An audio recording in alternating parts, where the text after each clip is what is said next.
Correct, the 15th or 16th that went into effect. I think the impact initiative that the department's got going, which is a $246 million request for any number of areas you want to make changes in the State Department, is that enough to implement the impact that you want to have on the department, and will you be able to get it in place or as quick as possible?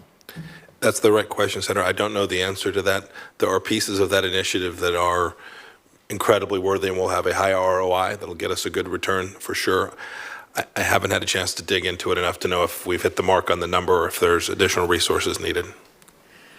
I asked you in your confirmation hearing, I have been told, and it's been reported by many people, that the job you did at the CIA in restoring morale and swagger, if you will, was remarkable, and you got high marks for that. And I told you on the confirmation hearing that my take on the State Department was that they were having a morale problem, and you were going into a second challenge on that talent that you have. So I know it's been, with all the things you had going on, you haven't had a chance to implement a lot of programs that you'd like to that would deal with that subject, but I do urge you to work on ensuring that we got the best morale possible in our diplomacy and our diplomats around the world, and on the responsibility of the State Department. You're a great leader, and they need that swagger, and they need it back quick. Great. Thank you, Senator. I'll work on it. I work on it a little bit every day. There's important components of getting that right, returning their authority to them, giving them all the room they need to go do the great work they came to the State Department to do, and we're getting along the way to achieving that. Well, thank you for coming, and thanks for a great start on the new challenge. Thank you, Senator.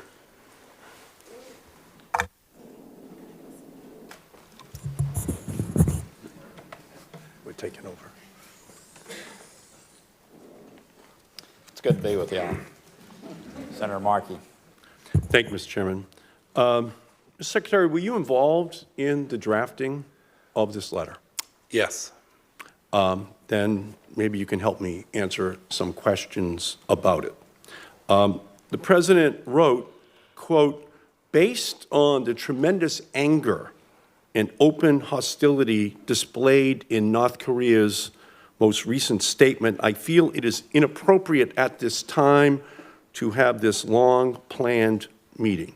Mr. Secretary, how did you expect North Korea to react to comparisons between North Korea and Libya, between the fates of Kim Jong-un and Gaddafi? Why would you expect anything other than anger and hostility in reaction to these comparisons? I really appreciate this question, because there's this misunderstanding that has taken place with this idea of the Libya model. I've not had a chance to go do the work to find out what that really was, what transpired when the Libyans chose to give up their nuclear weapons. It was quick, decisive diplomatic work negotiated over, that's all things relative, a relative short period of time in 2003. That's the Libya model. Well, that's the Libya model. It was some 8 years later. The Libya model, as Kim Jong-un has been interpreting it, is that it's one where the leader of the country surrenders their nuclear capability only to then be overthrown and killed. Why would you not think that Kim would not interpret that as it continued to escalate with John Bolton on the Sunday shows, with the vice president talking about the Gaddafi model? Why would you think that there would be any other interpretation than what happened to Gaddafi at the end of his denuclearization, which is that he wound up dead? Why would you think that that would not, in fact, elicit hostility from a negotiating partner only 3 weeks from sitting down across the table from him? There are probably several reasons that I think that. The first is that's not what they were in talking about when they spoke about Libya, right? No, not right. That's not how Kim would be interpreting. This is diplomacy. Senator, I'm telling you what they said, so we hope that he would hear. I'm sorry, with who said? With what? Who said? When I heard Ambassador Bolton speak to this, I can't quote them back, but he was speaking about the nuclear negotiation itself. Let me.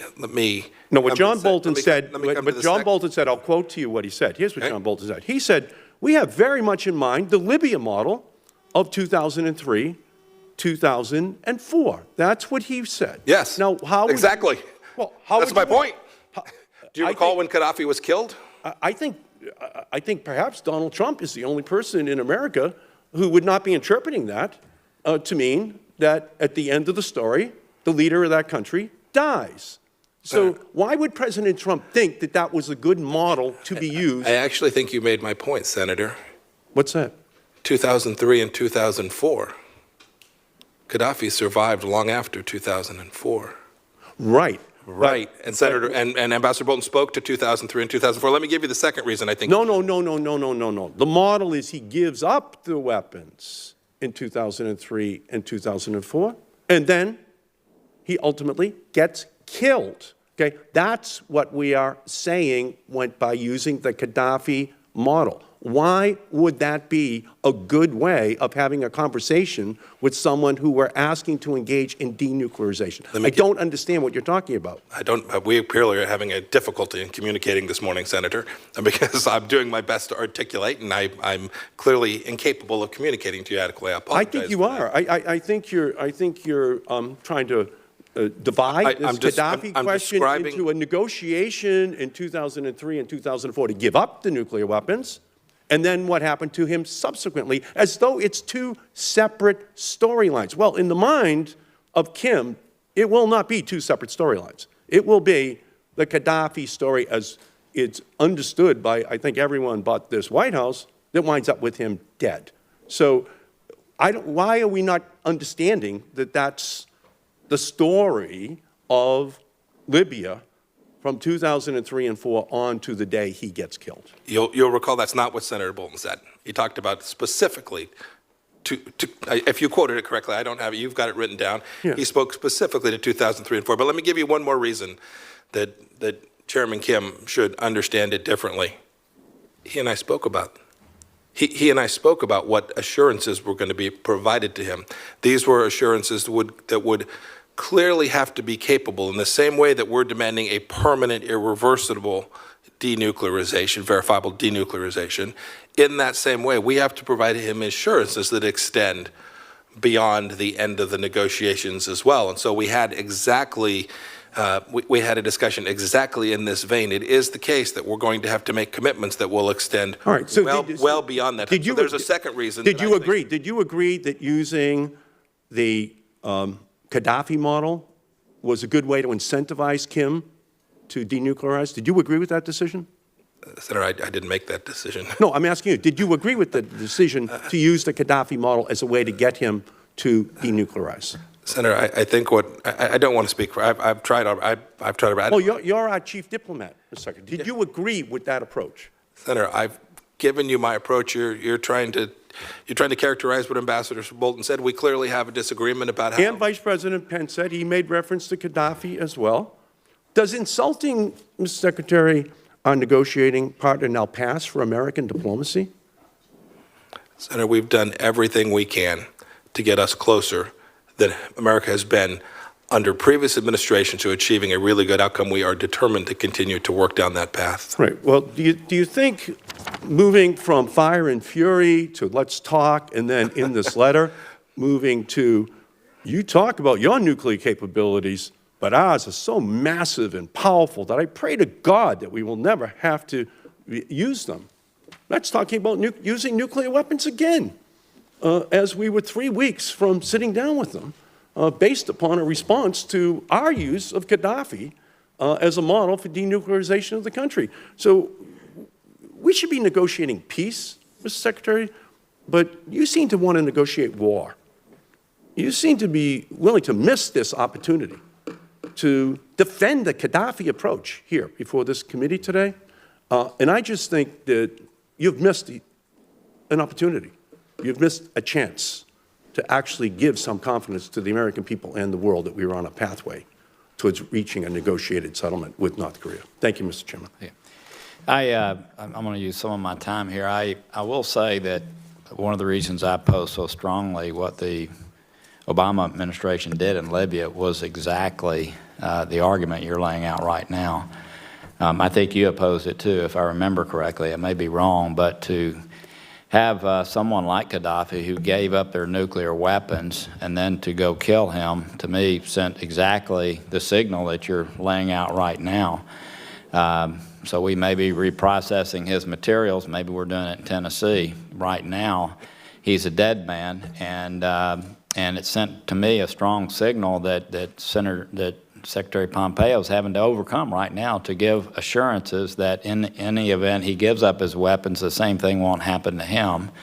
So I hear what you're saying, but it was, in fact, let's face it, the doctrine of the last administration to take out a leader that gave up their nuclear weapons, and that does make it more difficult for us down the road. I stated that at the time. I'll state it again now. I would like to give Secretary Pompeo the opportunity to talk a little bit about what happened in 03 and 04, just to edify a little bit what the Libya model could have meant if that's what was referred to. Yeah, so we had a very robust identification of the systems that were in place. Concededly, a much smaller challenge than is faced in North Korea, so a more difficult verification problem we're faced in North Korea than we were in Libya. But ultimately, weapons transshipped, left the country, and we continue to believe successfully got all of the nuclear capability out from Libya at that time. It was, I know the negotiators, they did really hard, painstaking work. It wasn't straightforward either. There were bumps and hurdles along the way, but they achieved that outcome, the outcome that they had set out to achieve. Senator Murphy. Thank you very much, Mr. Chairman. My only comment on this exchange is that I think you may be providing a little bit more pushback than is necessary on Senator Markey's foundational point, which is that as much as it matters what you think you mean in the context of diplomacy, it matters more what the actor on the other side thinks you mean. And so it's relevant but not dispositive as to what Ambassador Bolton thought he meant when he said that. We need to think about what the other actor interprets that as. And I just think it strains credibility to suggest that it's outside of the realm of possibility or completely unfair or unwarranted for Kim to read that as an advertisement that we are going to repeat the mistake that we made years ago. I want to come back to the budget for a second, and I'll probably go off the budget if I have time as well. I want to talk to you about the consequences of some of these cuts. We regularly read reports of Russian money and influence flowing into the Balkans at rates that, frankly, we did not see before the Trump administration. They see an opportunity as we withdraw from the Balkans to essentially set up a new front, a new hybrid scenario like we've seen in Ukraine. They're buying up media companies, they're securing contracts for oil and gas, they're bribing government officials, they're funding biker gangs, martial arts clubs, all sorts of pseudo-militaries. It really looks a lot like the lead up to what happened in eastern Ukraine. But this budget that you're presenting to us calls for governance funding cuts of 91% in Albania, 75% cuts in Macedonia, 69% in Serbia, 67% in Bosnia. I mean, these are catastrophic withdrawals of funding and another signal, a very clear signal to the Russians that we're out and you should fill the void. So my question is why? Why are you proposing these big funding cuts to governance programs in the Balkans? You're talking about the budget numbers, the budget numbers that were sent down for FY 2019. Is that where the data set that comes from?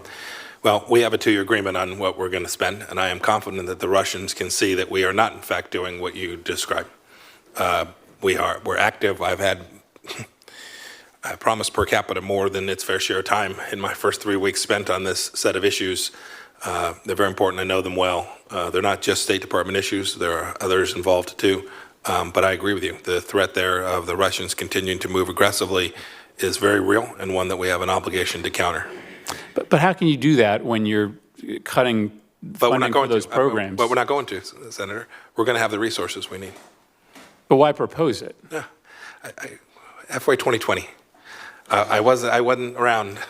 I can only speak to what I'm going to endeavor to do. I'm going to try and make sure we have every dollar we need to deliver not only on that mission in the Balkans, but each of our missions around the world.